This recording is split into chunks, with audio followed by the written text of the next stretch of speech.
കേരളം സമ്പൂർണ്ണ മാലിന്യ വിമുക്ത സംസ്ഥാനമായി പ്രഖ്യാപിക്കപ്പെട്ടതിന് ശേഷം നമ്മുടെ തെരുവുകൾ ആ ഒരു മാലിന്യമുക്തമായ അന്തരീക്ഷം നിലനിർത്തുന്നതിനുള്ള സംസ്ഥാന സർക്കാരിൻ്റെ തീരുമാനപ്രകാരം ഓരോ തെരുവുകളും അതാത് ദിവസം തന്നെ പരിപാലിച്ചു വരുന്നതിന് വേണ്ടി പൊന്നാനി നഗരസഭയുടെ നേതൃത്വത്തിൽ തന്നെ ആവശ്യമായിട്ടുള്ള തൊഴിലാളികളെ നിയോഗിച്ച് പൂർണ്ണമായും ജനങ്ങളുടെ പിന്തുണയോടുകൂടി അവരുടെ കൂടി ഒരു ഒബ്സർവേഷൻ്റെ അടിസ്ഥാനത്തിൽ അത്തരത്തിൽ വിശാലമായ സൗകര്യത്തോടും കുറഞ്ഞ ചിലവിലും പൊന്നാനിയിലെ പ്രസവാനന്തര വിശ്രമ കേന്ദ്രം മമ്മാറസ്റ്റ് പ്രസവാനന്തര വിശ്രമ കേന്ദ്രം കുറ്റിക്കാട് പൊന്നാനി പ്രവർത്തനങ്ങൾ മുന്നോട്ട് കൊണ്ടുപോവുകയാണ്.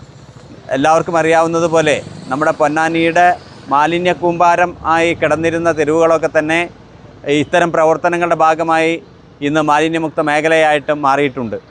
സംസ്ഥാന സർക്കാരിൻ്റെ തീരുമാനത്തിൻ്റെ അടിസ്ഥാനത്തിൽ എല്ലാ മൂന്നാമത്തെ ശനിയാഴ്ചയും ജനങ്ങളുടെ പൂർണ്ണമായിട്ടുള്ള പങ്കാളിത്തത്തോടെ പിന്തുണയോടെ പൊതു സ്ഥലങ്ങൾ ശുചീകരിക്കുന്നതിനുള്ള പ്രവർത്തനങ്ങൾ നടത്തേണ്ടതായിട്ടുണ്ട്. അതിൻ്റെ ഭാഗമായിട്ടാണ് ഇന്ന് പൊന്നാനി നഗരസഭയിൽ ഏറ്റവും കൂടുതൽ യാത്രക്കാരും അതുപോലെ തന്നെ സാധാരണക്കാരായിട്ടുള്ള തൊഴിലാളികളും വിദ്യാർത്ഥികളും വന്നു പോകുന്ന ഒരു കേന്ദ്രമായിട്ടുള്ള കുണ്ടുകടവ് ജംഗ്ഷനിൽ ഈ തെരുവോരം നമ്മുടെ നഗരസഭാ തൊഴിലാളികളും അതുപോലെ തന്നെ ഈ പ്രദേശത്തെ സന്നദ്ധ സംഘടനയുടെ ആളുകളും പൊതുജനങ്ങളും പങ്കാളികളായിക്കൊണ്ട് ഇന്ന് റോഡിനിരുവശവും മാലിന്യമുക്തമാക്കുന്നതിനുള്ള ഒരു പ്രവർത്തനമാണ് ഇന്നിവിടെ തുടക്കം കുറിക്കുന്നത്.